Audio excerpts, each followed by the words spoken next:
Mapagpalang umaga mga kapatid! Bago magsimula ang ating 8:30 online service ngayong umaga, narito po ang mga announcements para sa susunod na linggo. Inaanyayahan po ang lahat na sumama sa ating susunod na prayer service ngayong Wednesday. Ang prayer focus natin ay para sa ating church, staff at ang kanilang mga pamilya. Ito ay magandang pagkakataon upang maipagdasal natin ang ating simbahan at iba pang personal concerns. Iniimbitahan namin kayo na sumali at pakiisa sa ating prayer service June 2 ng 8 p.m. via Zoom para sa isang gabi ng pagpuri at pagdarasal. Magbubukas ang room ng Zoom 7:30 ng gabi. Ang susunod na meeting ng Men in Bread or MIB ay sa June 5 at magsisimula ang meeting ng 7 a.m. sa Zoom. Iniimbitahan namin na sumali ang lahat ng kalalakihan para malaman ninyo ang mga plano ng Men in Bread para sa inyo. Paalala lang po, ang fellowship ng Men in Bread ay tuwing ikalawang Sabado at open po ito para sa lahat. Makipag-ugnayan na lang po kay Brother Henry Go or Pastor Vic San Juan para sa iba pang detalye. Ang fellowship ng ating young people ay sa June 12, 7:30 p.m. Iniimbitahan po namin ang lahat ng 15 taong gulang pataas na sumali. Tuwing ikalawang Sabado ang fellowship meeting ng young people at ito ay papalabas rin sa Facebook page ng ating young people. Makipag-ugnayan na lang po sa ating YPF Core or Pastor Kyle Quevedo at Pastor Edmond Ngo. Ang susunod na fellowship ng ating young professionals or YPro ay sa June 5, 8 p.m. via Zoom. Ang fellowship natin ay para sa lahat ng mga working professionals ng Bread from Heaven. Ito ay magandang pagkakataon para tayo ay magsama-sama at sabay-sabay nating aralin ang salita ng Panginoon. Maaari pong makipag-ugnayan kay Atty. Paul Castillo at Sister Marvy Tolentino Uy para sa mga detalye. Ang Home-Based Sunday School ay magpapatuloy sa June. Inaanyayahan namin lahat ng mga magulang na pasalihin ang inyong mga anak at tulungan sila sa kanilang Christian growth. Para sa mga katanungan at mga detalye, makipag-ugnayan na lang po kay Sister Daisy or kay Sister Cecil. Ito po namin ipaalala sa inyo, ito ang ating weekly activities na bukas para sa ating lahat. Ito ay para maintindihan natin at magamit ang ating paniniwala sa ating mga buhay. Kasama sa mga classes natin ay ang Heidelberg Catechism, Belgic Confession at Canons of Dort. Huwag mahiyang makipag-ugnayan sa ating mga church pastors at staff para sa mga detalye. Ang lahat po ng ito ay makikita sa Facebook page ng Bread from Heaven Christian Fellowship website. Puntahan po ang www.breadfromheaven.org para sa iba pang impormasyon tungkol sa ating simbahan. Makikita dito at mapapanood ninyo ang mga nakaraan ng services at mga sermons, mababasa ang articles of faith, malalaman kung paano magbigay ng tithes online at marami pang iba. Pakibisita na lang po ang website ng church www.breadfromheaven.org. Paalala lamang po na meron pong YouTube channel ang Bread from Heaven Christian Fellowship. Mag-subscribe na po para mabalikan ang mga nakaraang online services natin at makatanggap ng notifications para sa ating live premieres tuwing linggo. Pagpalain kayo ng ating Panginoon at naway ligtas kayo at ang inyong mga pamilya. Ihanda po natin ang ating puso at isipan sa pagsamba at pagpuri sa ating Panginoon.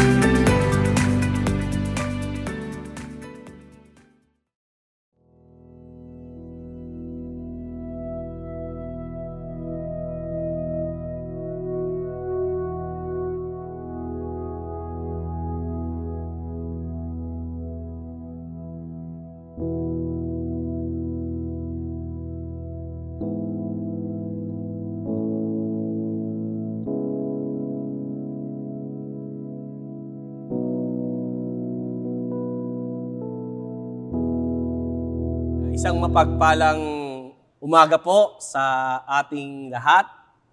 Happy Lord's Day, Bread from Heaven Christian Fellowship. At sa lahat po na nasa community of faith, isa pong mapagpalang araw po ng pagsamba. Tayo po ngayon ay nasa huling linggo na ng Mayo, taong 2021.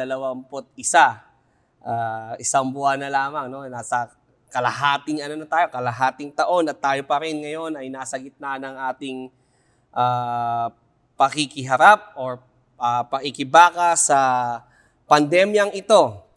Subalit, salamat sa Diyos dahil tayo ay may pagkakataon pa rin na makapakinig ng kanyang salita at tayo pong lahat ay umaasa na we are all looking forward na tayo ay magkakaroon din ng in person o face-to-face na pagsamba. No?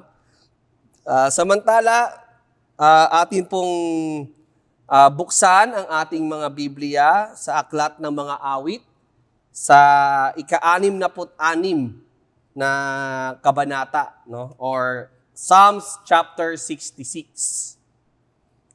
Yan, at atin pong basahin ang nasusulat dito. Aklat ng mga awit 66. Sumigaw sa galak ang mga nilalang, purihin ang Diyos na may kagalakan, wagas na papuri sa Kanya'y ibigay. Awitan siya at luwalhatiin siya, ito ang sabihin sa Diyos na dakila. Ang mga gawa mo'y kahanga-hanga, yuyuko sa takot ang mga kaaway dahilan sa taglay mong kapangyarihan. Ang lahat sa lupa ay ika'y sinasamba, awit ng papuri yaong kinakanta, ang inyong pangalay pinupuri nila. Ang ginawa ng Diyos, lapit at pagmasdan, ang kahangahangang ginawa sa tanan. Naging tuyong lupa kahit nakaragatan, mga ninuno natin doon dumaan, dooy naramdaman labis na kagalakan, makapangyarihang hari kailanman. Siya'y nagmamasid magpakailanman, kaya wag magtatangkang sa kanya'y lumaban. Ang lahat ng bansa'y magpuri sa Diyos, inyong iparinig papuring malugod. Iningatan niya tayong pawang buhay, di tayo bumagsak, di niya binayaan. O Diyos, sinubok mo ang iyong mga hinirang, sinubok mo kaming upang dumalisay. At tulad ng pilak kami idinarang, iyong binayaang mahulog sa bitag, at pinagdala mo kami ng mabigat. Sa mga kaaway ipinaubaya, sinubok mo kami sa apoy at baha, bago mo dinala sa dakong payapa. Ako'y maghahandog sa banal mong templo ng aking pangako na handog sa iyo. Pati pangako ko ng may suliranin ay ibibigay ko sa iyo dadalhin. Natatanging handog ang iaalay ko, susunuging tupa, kambing sa katoro, mababangong samyo halimuyak nito. Lapit at makinig, ang nagpaparangal sa Diyos at sa inyo'y aking isasaysay ang kanyang ginawang mga kabutihan.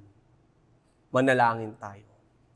Ama naming Diyos na makapangyarihan, tunay nga po na ikaw ay karapat-dapat na bigyan ng papuri, papasala at pasasalamat at patuloy na kilalanin ang iyong kadakilaan.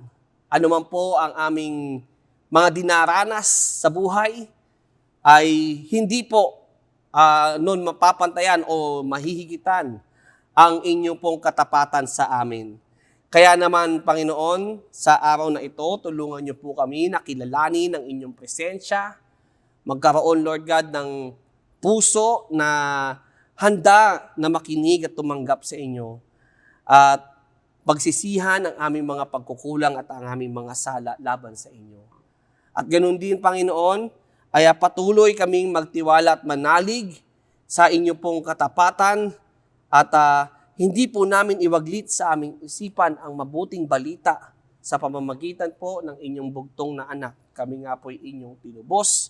Kung kaya naman po, anuman po yung aming dinaranas, anuman po yung aming hinaharap, ito man po ay pandemya, ito man po ay kasaganaan, aming Diyos, wag po kami makalimot na ang lahat ng ito, Lord, ay dahil lamang po sa napakayamang biyaya at habag ninyo.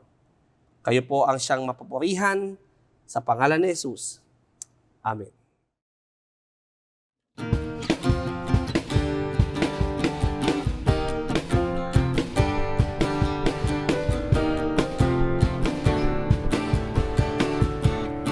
Halina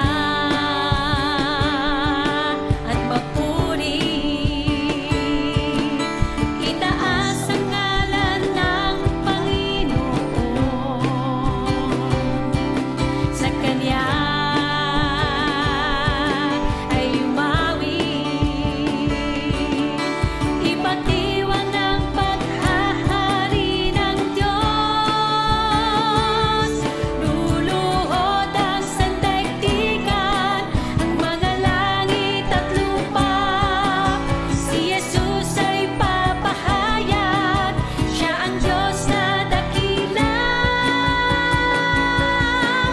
Isigaw sa lahat ng dako, makinig ang mga nilalang.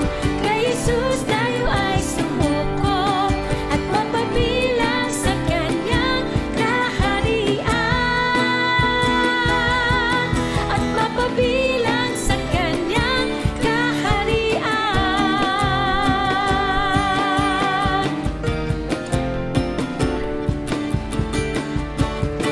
Halina at magpuri, itaas ang ngalan ng Panginoon. Sa Kanya ay lumawi, ipatiwang ang paghahari ng Diyos. Luluhod ang sandaigdigan, ang mga langit at lupa. Si Jesus ay papahayag, siya ang Diyos na dakila.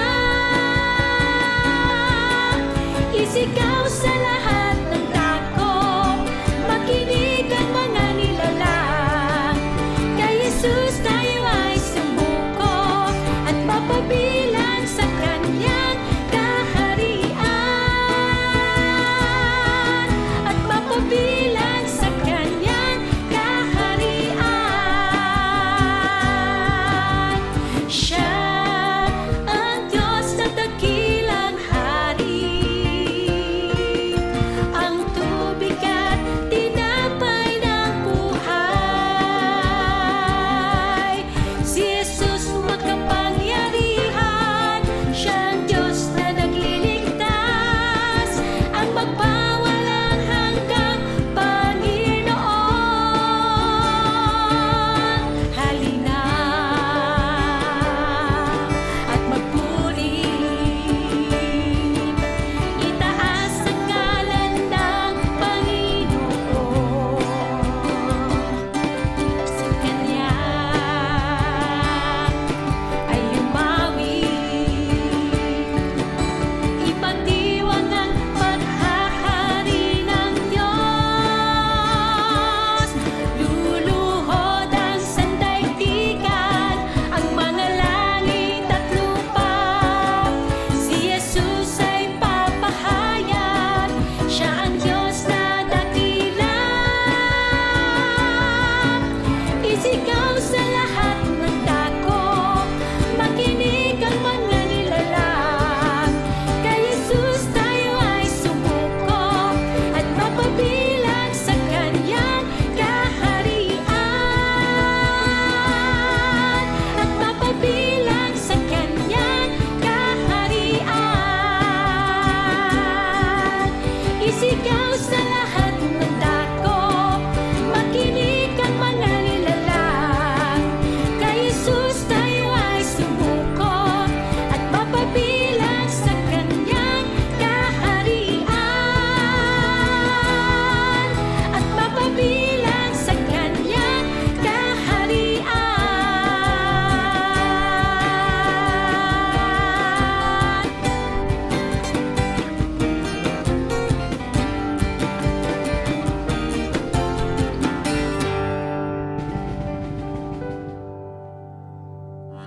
Tunay na ang pag-ibig ng Diyos sa atin ay dakila at tapat.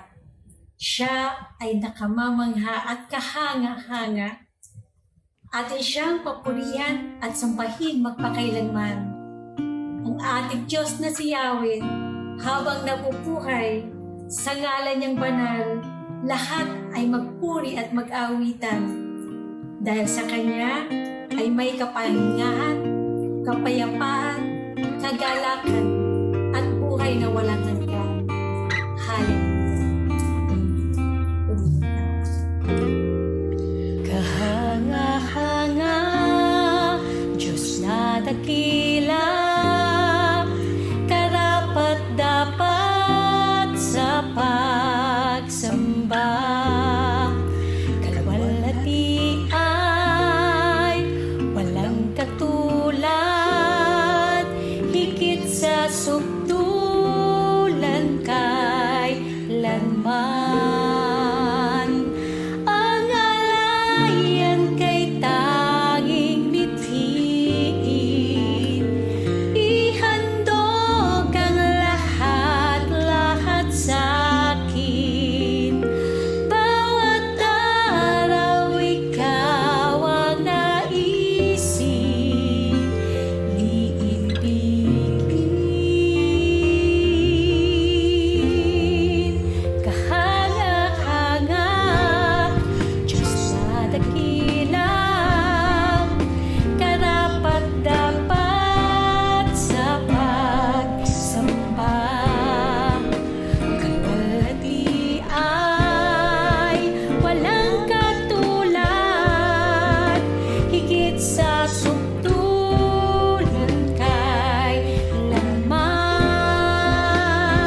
Isang mapagpalang araw ng Panginoon sa bawat isa sa atin.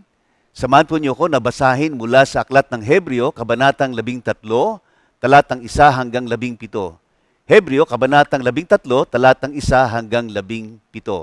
Babasahin ko po mula sa isang salin sa Tagalog, Hebreo, Kabanatang 13, talatang 1 hanggang 13.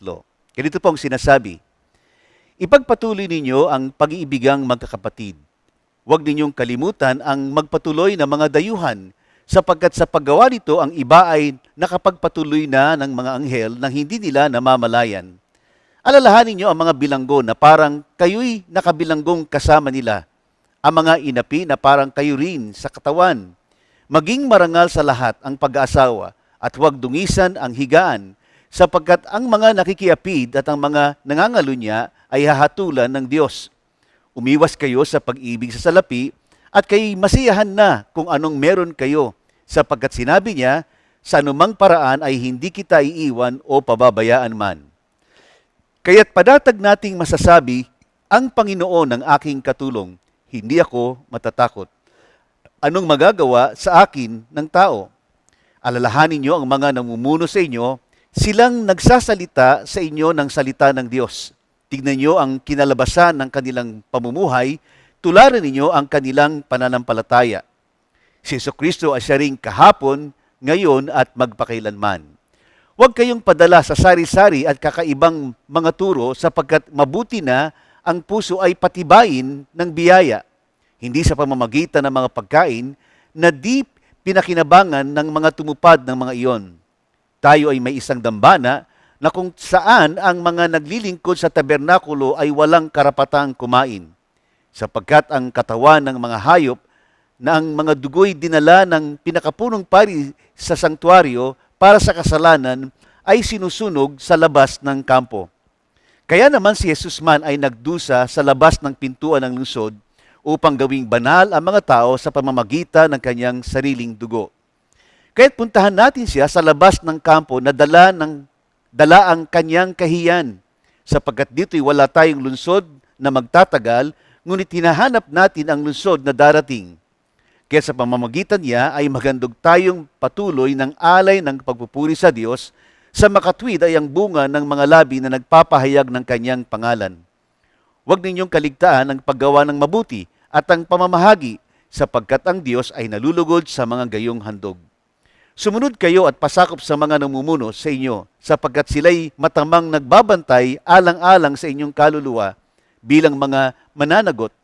Hayaang gampanan nila ito ng may kagalakan at hindi ng may hapis, sapagkat kung ganito'y hindi ito magiging kapakipakinabang sa inyo. Pagpalain tayo ng Diyos sa pagkabasa ng kanyang salita. Magpatuloy po tayo sa pamamagitan ng panalangin. Ang maraming Diyos na makapangyarihan sa lahat, kami po'y nagpapasalamat sa pagkakataon na kami ay muling lalapit, haharap sa inyo at sasamba sa iyong pangalan sa Espiritu at sa katotohanan. Panginoon, nagpapasalamat kami sa patuloy mong pagkilos sa aming mga buhay at sa pagkakataon na kami muling magsama-sama sa Espiritu at sa katotohanan upang ikaw ay sambahin at pakinggan sa pamamagitan ng iyong salita. Patuloy nga kaming nagpapakumbaba at kumikilala ng iyong pakikisama sa aming kalagitnaan. Maghari ka, Panginoon, at patuloy mong gawin ang iyong kalooban sa bawat isa amin at sa magitan ng iyong salita ay mangusap ka sa bawat isa sa amin, Panginoon, sa umagang ito.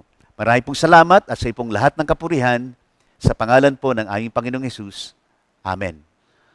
Kaugnay ng pagtatapos natin ng pagtatalakay sa Aklat ng Hebreo sa temang Jesus the Great High Priest, mapapansin natin na sa huling bahaging ito ng kabanatang ng Aklat ng Hebreo, ang mismong may akda ng Hebreo ay gumamit ng isang mahalagang konsepto ng tabernacle system bilang pamantayan ng buhay pananampalataya. At ito ay ang paghahandog. Well, kung meron kasing masasabing mataas na bahagi ng tabernacle system na magsasalamin din ng ating buhay pananampalataya, ay walang iba kundi ang paghahandog ng pagpupuri sa Panginoon. Ang sabi po sa mga talatang 15 at 16, kaya't sa pamamagitan niya ay maghandog tayong patuloy ng alay ng pagpupuri sa Diyos, Sa makatwid ay ang bunga ng mga labi na nagpapahayag ng kanyang pangalan. Huwag ninyong kaligtaan ang paggawa ng mabuti at ang pamamahagi, sapagkat ang Diyos ay nalulugod sa gayong mga handog. Kaya naman totoo sa kanila at totoo sa atin ngayon, kung meron tayong dapat na ipagpatuloy sa ating buhay pananampalataya, kaugnay ng larawan ng gawain ng templo na sasalamin sa ating buhay at gawain bilang mga mananampalataya, ay ang magpatuloy tayong maghandog ng papuri sa Diyos. Lumipas man ang anumang may kinalaman sa templo, subalit ang mga kapahayagang ito ay mananatiling totoo. Ang Panginoon ay karapat-dapat sa ating pagsamba at pagpupuri. Ang mensahe natin sa umagang ito ay pinamagatan kong ang buhay pananampalataya bilang handog ng papuri sa Diyos. Ang buhay pananampalataya bilang handog ng papuri sa Diyos. At dalawang mahalagang katotohanan po ang magiging kapahayagan nito sa ating mga buhay. Ano-ano po ito?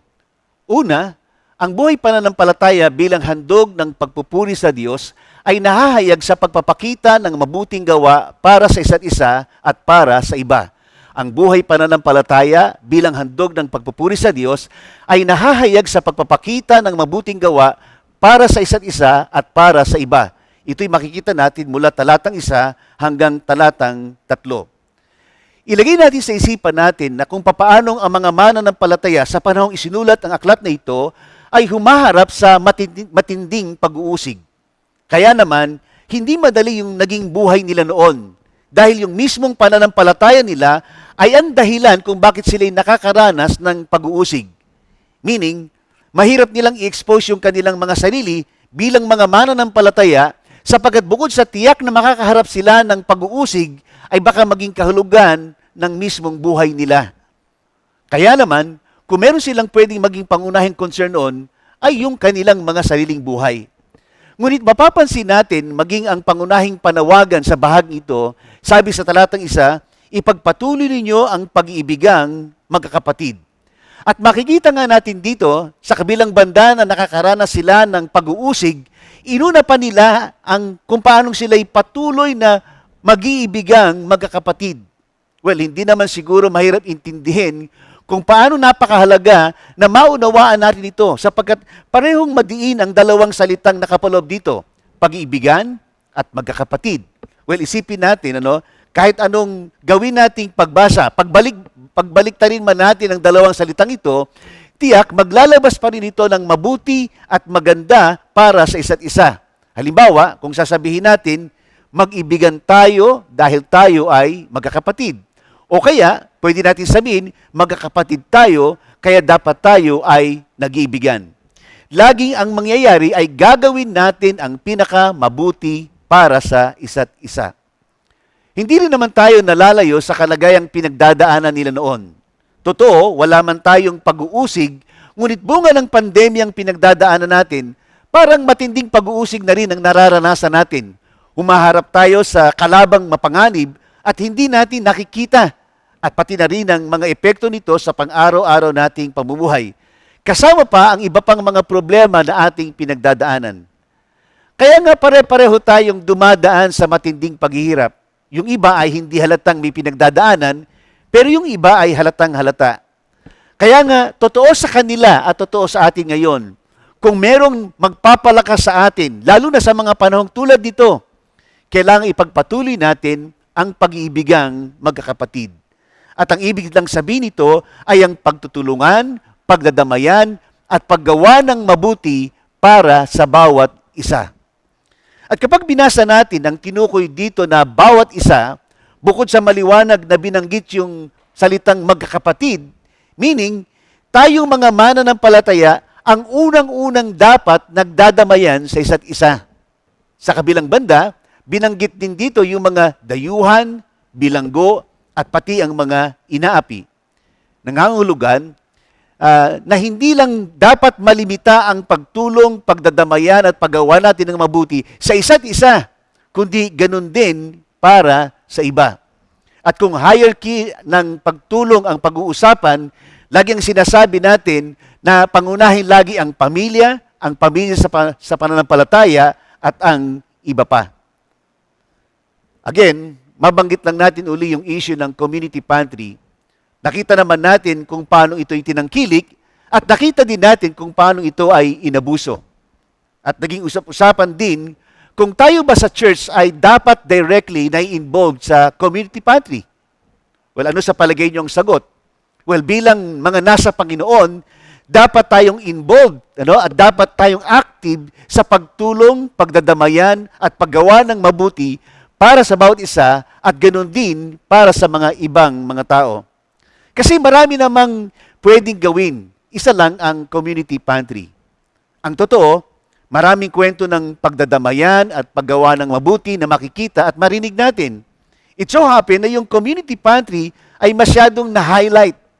At ang totoo, dahil nga nabalot ng iba't ibang controversial issues, kung meron mang nagpapatuloy o operational na community pantry sa ngayon, hindi na yung katulad ng dati. Meron ng mga nagbabantay na tao para mamigay dun sa mga taong nangangailangan. Sabi nga nila, para tama lang yung kukunin at hindi yung pang-leche plan, pangbahay at hindi pang-barangay. Well, yung mga kwento ng pagdadamayan at mabuting gawa ay marami din tayong nababalitaan. Sa katotohanan, maraming naging vloggers dahil sa kwento ng mabubuting gawa, lalo na sa panahong ito. At marahil tayo din ay merong ganitong kwento. Naalala ko yung mga security guard sa aming village, yung mga sales personnel ng mga isda dun sa supermarket, pati yung mga naghahatid ng aming cart sa parking. Dati-dati ay hindi kami masyadong pinapansin. Pero ngayon, iba yung kapag kami pinapansin ngayon. Kasi nga, may ginagawa kaming mabuti sa kanila. Meaning, yung simpleng kabutihan na ginagawa natin, hindi man maibalita, hindi man maging viral, ang mahalaga, nagagawa natin yung pagtutulungan, pagdadamayan, at paggawa ng mabuti sa isa't isa at para sa iba. At kung kaya nating palakihin yung magagawa natin para sa iba, di mas lalong mabuti. Ang nakakalungkot lang, kung napag-iiwanan tayong mga mananampalataya na wala tayong ginagawa na manguna sa paggawa ng mabuti. Sa isang banda, baka naman talaga hindi lang maging viral sa tingin ng tao yung ating mga ginagawa. Kaya tuloy lang tayo, malit man o malaki ang magagawa natin o yung ginagawa natin, sapagkat iyan ay handog ng papuri sa Diyos. Ang sabi uli sa talatang 16, huwag nating kaligtaan ang paggawa ng mabuti at ang pamamahagi, sapagkat ang Diyos ay nalulugod sa gayong mga handog. Well, alam naman natin na halos buong panahon natin ngayon ay nasa loob ng bahay. Lalo na ang mga anak na nag-aaral. O kahit pa yung ang trabaho ay work from home. Well, hindi ko alam kung napapansin ninyo yung mga gumagawa sa loob ng bahay. Lalo na yung mga walang katulong sa bahay. Yung mga gumagawa sa loob ng bahay, at madalas sila yung mga nanay natin. Alam naman natin na lagi silang nakalaan para sa atin. At kahit sila ay walang mga day off, tuloy-tuloy lang yung ginagawa nila. Pero alam nyo, naghihintay din sila na samahan o tulungan natin sila sa kanilang ginagawa. Bagamat maraming nanay, ang sa tingin ng marami ay parang Superman na hindi napapagod, sila man ay nangangailangan din ng mga Avengers, so to speak. Naalala ko rin, totoo naman na sa bahay ay may kanya-kanya tayong responsibilidad. Ang problema, sa tuwing hindi natin nagagampanan yung ating responsibilidad, laging merong ibang mabibigatan dahil yung dapat nating gawin, sila ang gagawa. Kaya nga ang tanong, papaano ba natin ginagawa ang kasama natin sa loob ng ating bahay ay makaramdam ng mabuti mula sa atin? Huwag nating kalimutan yung paggawa at yung makaramdam tayo ng mabuti sa bawat isa, lalo na sa loob ng tahanan, mahalaga din yun. Kasi nga tulad ng narinig natin, kung sino pa yung malapit sa atin, yun pa yung nakakasakit sa atin o yung nakakasakitan natin. Ang tanong, bakit hindi nating maisip na unahin na gawan ng mabuti o makaramdam ng mabuti yung mga taong malapit sa atin? Bakit imbis na nagmamalasakitan ay nagkakasakitan? Imbis na nag-uunawaan ay nagbabangayan. Imbis na makiramdam ay inuuna yung maging madamdamin. Tandaan natin na higit sa lahat, ang relasyon natin, bukod sa pangkaraniwang relasyon meron tayo ay magkakapatid sa Panginoon. At tayo ay nasa Panginoon. Kaya dapat tayong unang-unang nagtutulungan, nagdadamayan, at gumagawa ng mabuti para sa bawat isa at ganun din para sa ibang mga tao. Sapagkat ang buhay pananampalataya bilang handog ng papuri sa Diyos ay naghahayag ng pagpapakita ng mabuting gawa para sa isa't isa at para sa iba. Ang ikalawang katotohanan patungkol sa buhay pananampalataya bilang handog ng papuri sa Diyos, ang buhay pananampalataya bilang handog ng papuri sa Diyos ay nahahayag sa pagkakaroon ng matapat na pananampalataya. Ang buhay pananampalataya bilang handog ng papuri sa Diyos ay nahahayag sa pagkakaroon ng matapat na pananampalataya. Yan po'y mababasa natin mula talatang 4 hanggang talatang 14. At mula sa talatang 4 hanggang sa matapos ang kabanatang 13, ang may akda ng Hebreo ay nagtalakay ng maraming bagay at inisa-isa niya ang mga mahalagang paalaala patungkol sa maraming issue. Halimbawa, issue ng immorality, issue ng contentment and greed against trusting God, at issue ng authority ng salita ng Diyos. Ganon din naman, makikita natin na ginamit pang ang basihan dito, maging ang paglalarawan ng tabernakulo at maging ang mismong ginawa ng Panginoong Hesus upang gawing banal ang mga tao sa pamamagitan ng kanyang sariling dugo. Binigyang diin din ng may akda ng Hebreo kung anong klasing Panginoon meron tayo. Ang sabi sa talatang 8, si Jesucristo ang siya ring kahapon, ngayon, at magpakailan man. At sa pagpapatuloy ng mga talata, muling nagbitaw ng paalaala na dapat sumasalamin sa buhay pananampalataya. At ito yung buhay na may kabanalan o yung matapat na pananampalataya. Well, totoo sa kanila at totoo sa atin ngayon. At ang sabi po dun sa talatang 13, kaya't puntahan natin siya sa labas ng kampo, dala ang kanyang kahihiyan. Isipin natin, sapagkat ang ating buhay at ang ating pananampalataya, saan man natin tignan, dala natin sa ating buhay at pananampalataya ang karangalan ng ating Panginoon.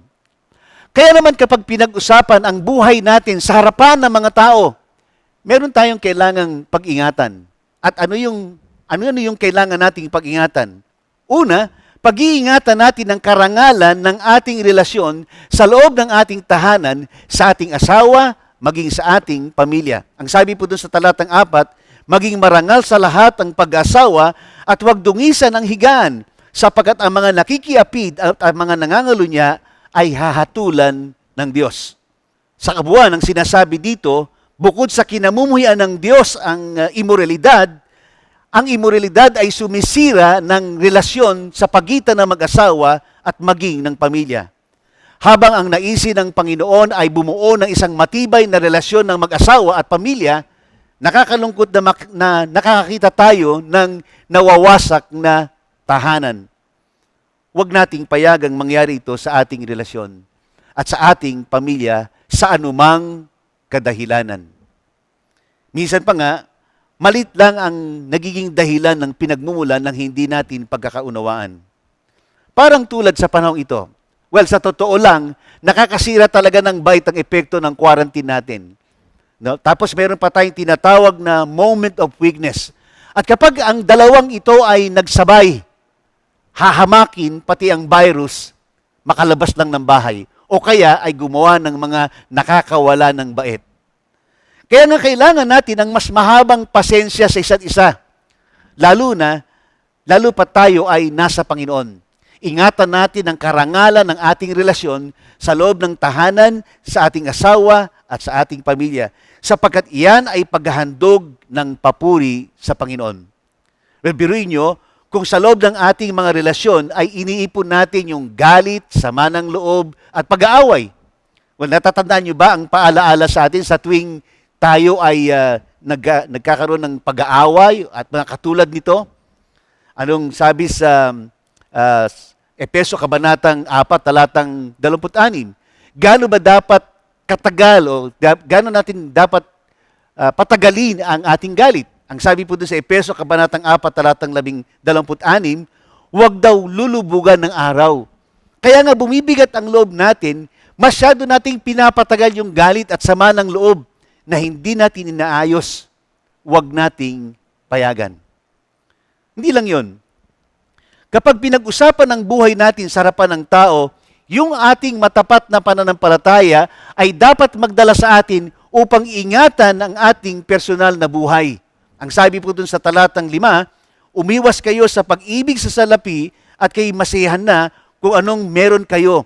Sapagkat sinabi niya, sa anumang paraan ay hindi kita iiwan o pababayaan man.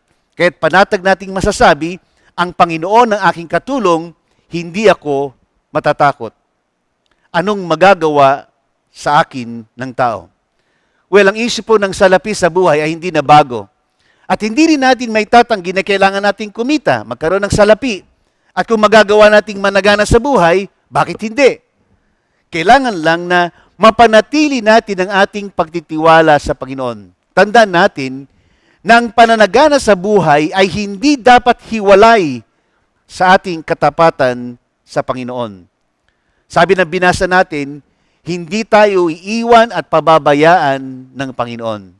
Pero tayo, madalas, kapag nananagana na, kapag nakakaluwag na, isinasantabi natin ng Panginoon. At parang ginagawa na lang natin siyang for emergency use. No, parang inilalagay natin sa box ang Diyos, ang Panginoon, na kapag tayo dumating sa punto na tayo mangangailangan na, ang gagawin natin ay break the glass. Huwag nating payagan. Ganon din naman, huwag nating payagan na yung pong mga success, yung progress, at pati ang technology ay maglayo sa atin, sa ating katapatan sa Panginoon.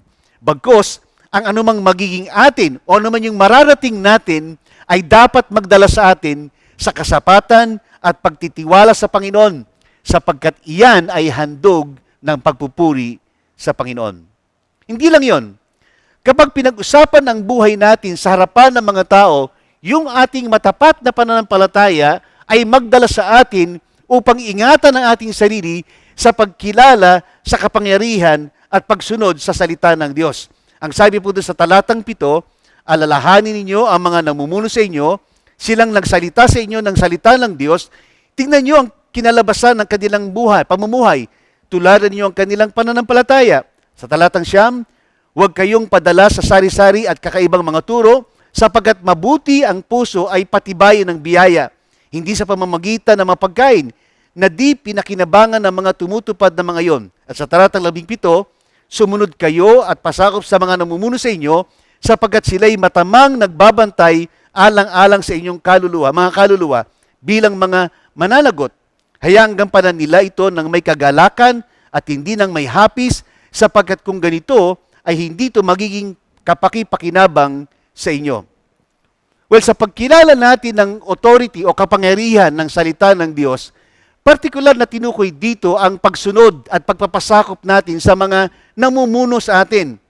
Sa madaling salita, gagamit ang Panginoon ng instrumento para matutunan natin kung paano tayo ay magpapasakop sa kapangyarihan ng salita ng Diyos. Well, ang isang mahalaga din kasing dapat ma-develop sa atin ay accountability. At ito yung kilalanin natin na nagtalaga ang Diyos ng mga tao na gagabay sa atin para tayo makasunod sa Panginoon. At sa konteksto po ng church, sila yung mga elders natin, deacons, at mga pastor natin.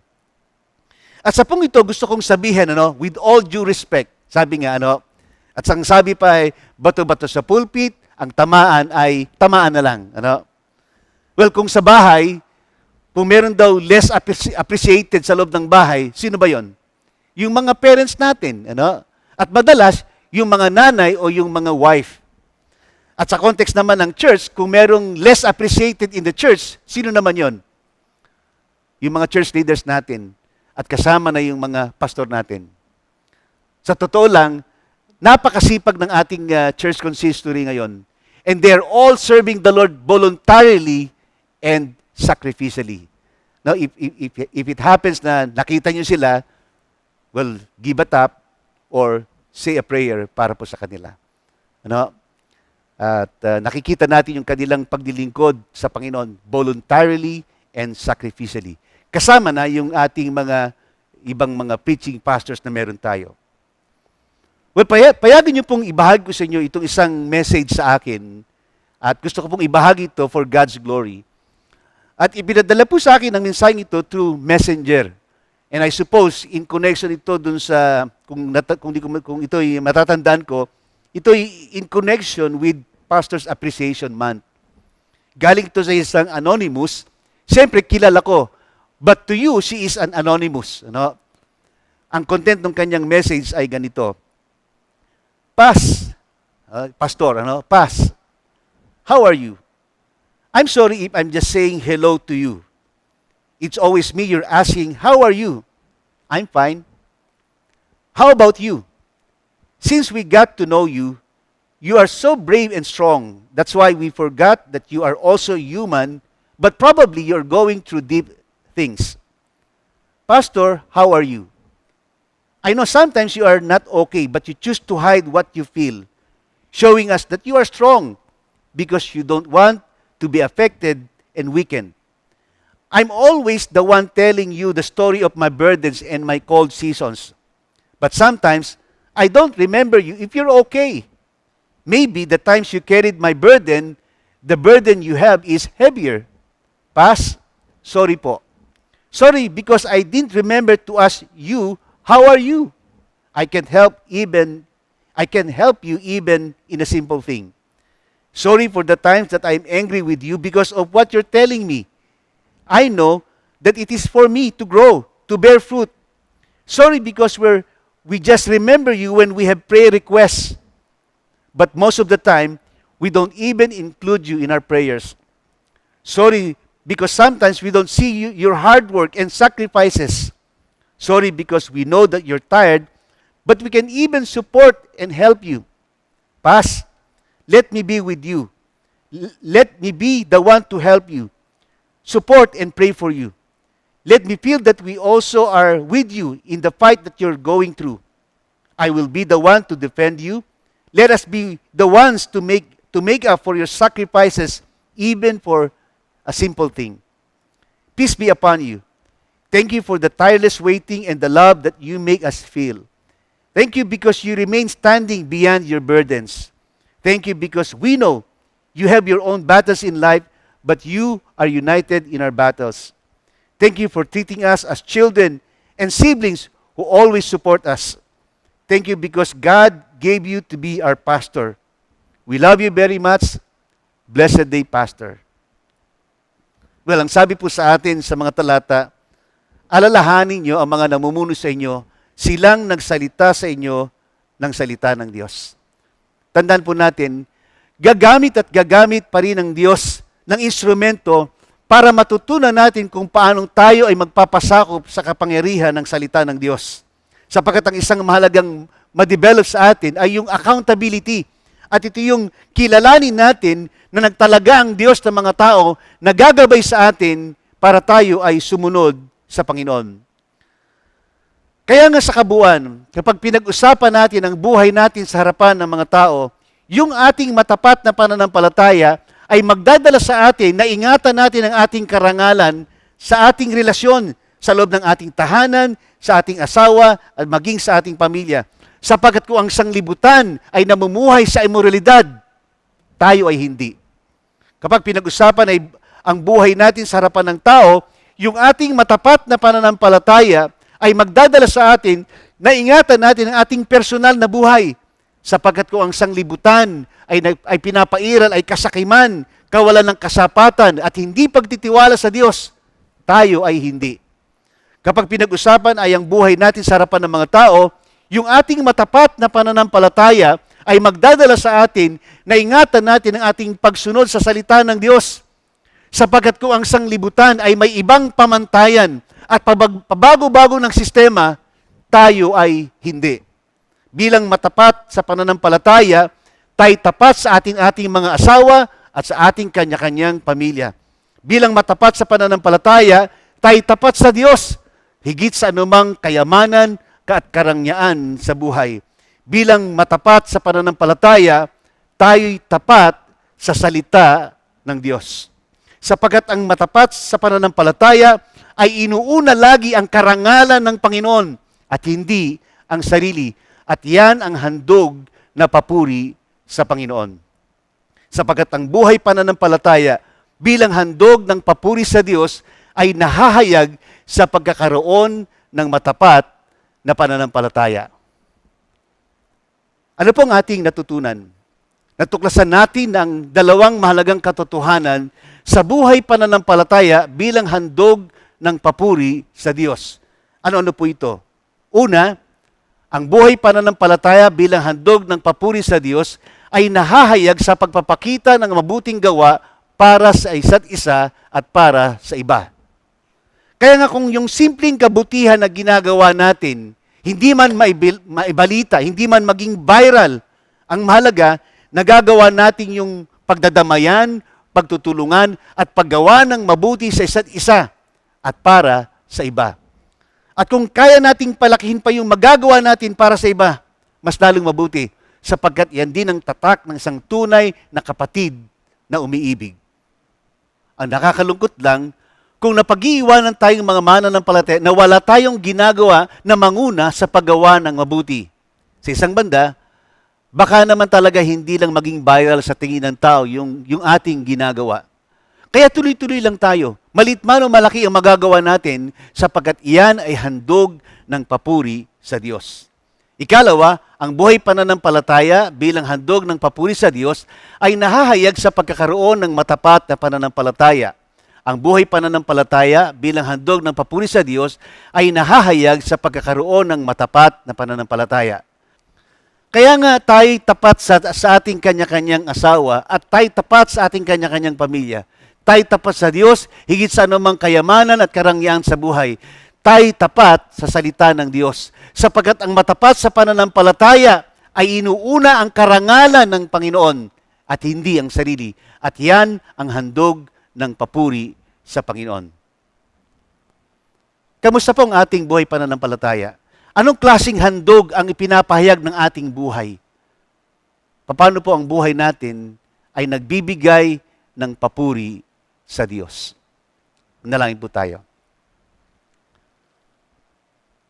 Maraming Diyos na makapangyarihan sa lahat, kami po'y nagpapasalamat sa iyong salita. At ito'y buhay na patuloy na nangungusap sa amin. At sa kalagitnaan po ng aming mga pinagdadaanan, ay patuloy mo rin kaming tinatawagan upang maging makabuluhan ang aming mga buhay. Hindi lang sa mata mo, kundi sa mata ng mga tao. Sapagkat higit sa lahat, ipagpapatotoo namin ang aming buhay at itatas namin ang iyong karangalan upang sa lahat ng ito, ikaw ay mabigyan namin ng handog ng papuri at pagsamba. Marami pong salamat at ito pong aming dalangin sa pangalan ni Jesus. Amen. Purihin po natin ang Panginoon sa Kanyang salita na pinahayag sa atin ngayong umaga. Kahit na marami tayong pinagdadaanan ngayong pandemya, malaking ginhawa sa atin na marinig ang Kanyang salita sa Hebreo 13. Makakatulong ito para sa sarili natin at sa mga pamilya po natin. Ang huling kabanata po ng Hebreo ay nagbibigay ng panuntunan kung paano po tayo mamumuhay bilang mga Kristiyano. Importante po na maiparamdam natin sa ating mga pamilya, sa ating mga kapatid sa pananampalataya, at sa mga nakakakilala na ang ating Panginoon ay buhay. At may maganda siyang plano para sa atin. Pinapaalanahan din po tayo na kailanman ay hindi magbabago ang ating Panginoong Jesus. At gayon din naman ang Kanyang salita at mga pangako po sa atin na dapat po nating panghawakan. Pinaalahanan din po tayo na kailanman ay hindi magbabago ang ating Panginoong Jesus. At gayon din naman ang Kanyang salita at mga pangako po sa atin na dapat po nating panghawakan. Kailangan po nating panatilihin ang respeto sa ating mga pastor, mga namumuno sa simbahan, at kailangan din po magkaroon ng tamang doktrina. Lahat po ng nasa Biblia ay mga katuruan na dapat nating isapamuhay. Purihin natin ang Panginoon sa mga tinuro sa atin ngayong umaga. Patuloy po tayo sa ating pagsamba, sa pagbibigay ng ating tithes and offerings. Makikita po natin sa screen. Panginoong Jesus, nagpapasalamat po kami sa inyong pagmamahal sa amin kahit hindi po kami karapat-dapat. Maraming salamat po sa pinakamahalagang kaloob niyo po sa amin. Ang aming kaligtasan na kailanman ay hindi po mababawi at mawawala. Maraming salamat po sa inyong grasya at hindi po kami nagkukulang sa aming mga pangangailangan. Patuloy na ipinagpapaubaya po namin sa inyo ang aming kaligtasan. Purihin po ang ngalan niyo, Panginoong Jesus. Amen.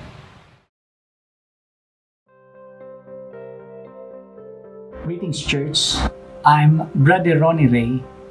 On behalf of our Gideon Camp 27, we are deeply grateful for the opportunity given us to present the worldwide ministry of the Gideons International in your church. The Gideons International in the Philippines is part of the Gideons International based in Nashville, Tennessee, USA. Our organization is now present in more than 210 countries all over the world. It is composed of businessmen and professionals who are born-again Christian.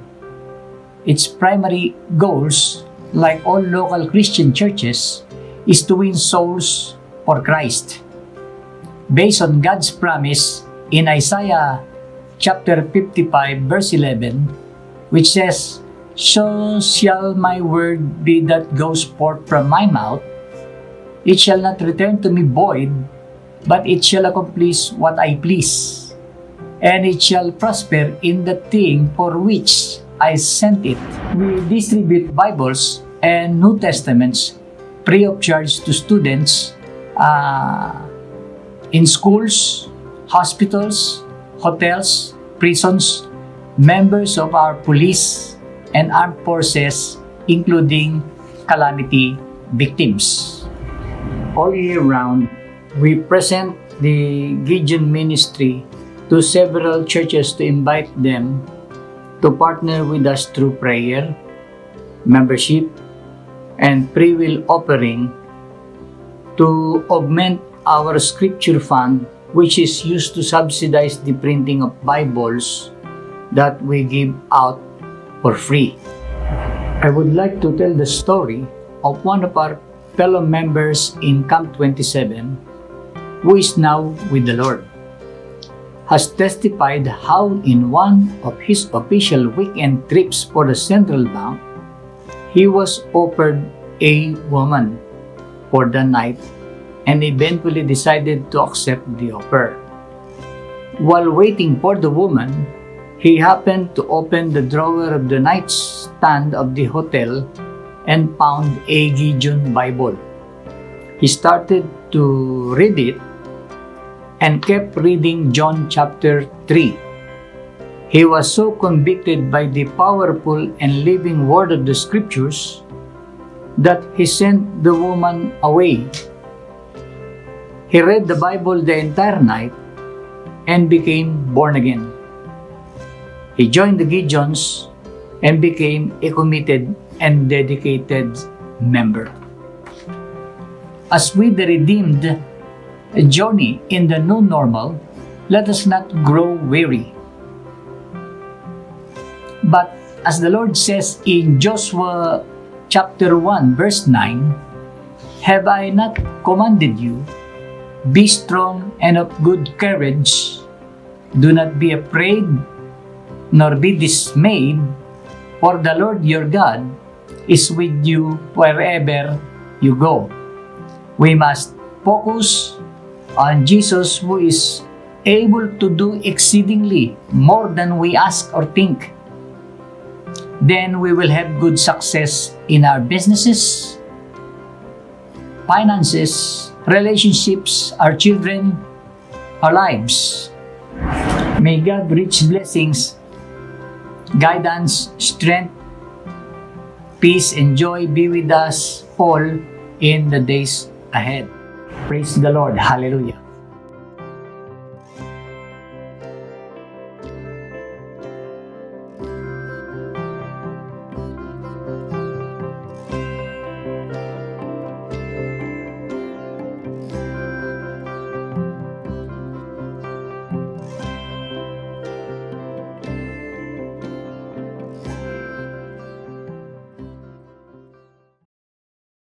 Samahan niyo pong muli sa panalangin sa ating patuloy na pagsamba sa Panginoon. Dakilang Diyos at aming Panginoon, nagpapasalamat kami sa pagkakataong ito at una sa lahat, nagpapasalamat kami sa gawain ng Gideon's International. Salamat po sa partnership na meron kami upang ang Ibanghelyo ay maipahayag sa kaparaanan na naisin mo. Panginoon, salamat po sa iyong paggamit sa mga kalalakihan na ibinibigay ang kanilang sarili upang magamit mo sa pagpapalaganap ng iyong salita. At ang dalangin nga namin sa pamamagitan po ng ginagawa naming partnership na ito ay marami pa ang mga kalalakihan ang magamit mo sa pagpapalaganap ng iyong salita. Ganon din naman, marami pang mga Biblia ang maipamahagi sa iba't ibang mga tao sa iba't ibang lugar. Panginoon, nagpapatuloy din kami sa aming pagpapasalamat sa iyo sa aming mga kabutihan na naranasan mula po sa isang linggo na nakaraan. Salamat, Panginoon, sa mga taon ng kaarawan, ng, pati ng mga anibersaryo at taon ng pagsasama-sama ng pamilya. Nagpapasalamat kami, Panginoon, sa kabutihan mo, sa mga panalangin na iyong sinagot. At salamat po sa iba't ibang kaparaanan na naranasan namin ang iyong kabutihan. Salamat po, Panginoon, sapagkat nagpapatuloy kami sa pagsamba, Panginoon, na naibibigay namin ang aming pagpupuri sa iyo. Panginoon, tawagan mo po kami at patuloy na ang hamon ay aming gampanan upang ang aming buhay pananampalataya ay magkaroon ng kabuluhan habang kami nagpapatuloy sa buhay. Yamang kami binigyan mo ng katiyakan sa buhay na ito at sa buhay na walang hanggan na hindi mo kami iwan ni pababayaan. At ito'y may kinalaman hindi lang ngayon kundi sa walang hanggan. Kami naman din ay magpatuloy sa paglilingkod at pagbibigay puri sa iyong pangalan. Panginoon, sa aming pagharap sa muling isang linggo, tulungan mo kami at ang dalangin po namin, gamitin mo kami sa anumang kaparaanan para sa bawat isa at para sa iba, na maging pagpapala ang buhay namin, Panginoon. Maraming salamat din, Ama, na hindi ka tumitigil ng pagkilos sa iba't ibang mga pangailangan. Kaya ang dalangin po namin maging sa sandaling ito, nang bawat sa amin ay lumalapit sa inyo, Panginoon, katagpuin mo po ang mga pangailangan. Katagpuin mo po ang bawat isa sa kanilang mga pinagdadaanan, maging ang mga karamdaman sa mga sandali ito, Panginoon. Sa pangalan ng aming Panginoong Hesus, ang iyong kamay ay iabot mo sa bawat isa at maranasan namin ang kapangyarihan ng iyong pagkilos sa aming mga buhay. At sa aming paghiwa-hiwalay, tanggapin namin ang masaganang pagpapala na nagmumula sa iyo. Mga anak ng Diyos, sa Kanya na makagagawa na higit kaysa lahat ng maaari nating isipin at tiningin, siya na siyang tagapag-alaga, bantay, at kanlungan ng ating kaluluwa. Siya na siyang nag-iingat sa atin sa lahat ng panahon at siyang makagagawa na higit sa lahat kaysa maaari nating isipin at tilingin. Pagpalain tayo ng Diyos at ingatan tayo. Paliwanagin naman ng Panginoon ang kanyang mukha sa inyo at mahabag sa inyo. At ilingap naman ng Panginoon ang kanyang mukha sa inyo, bigyan kayo ng kalakasan, bigyan kayo ng katapangan na ipahayag ang kanyang kalatian sa sinuman, at bigyan kayo ng pagtatagumpay araw-araw sa pangalan ng Ama, ng Anak, at ng Espiritu Santo. Amen.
ako'y lalaki.